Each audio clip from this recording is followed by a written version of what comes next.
Welcome to WebShare Academy. I'll show you how to set up a proxy on your iPhone. Let's start. Please note, iOS only allows proxy servers on Wi-Fi connections. You can't use proxies on mobile data. First, open the Settings app on your iPhone and tap Wi-Fi.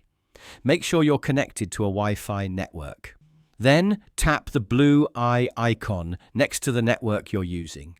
You'll recognize it by the blue check mark. Now, scroll down until you see HTTP proxy. Select Manual. Now you will need to enter proxy server details. Simply go to webshare.io. You can get 10 free proxies from WebShare by signing up. On the WebShare dashboard, open Proxy List. Choose a proxy address.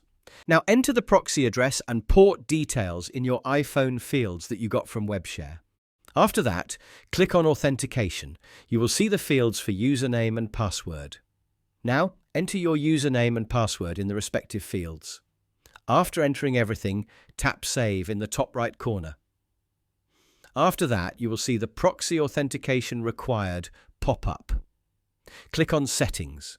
Here, enter the same username and password that you used previously. Now, all your Wi-Fi traffic will go through the proxy you just added. That's it. You've successfully set up a proxy in iPhone. If you have any issues, let us know in the comments. We'll help you out.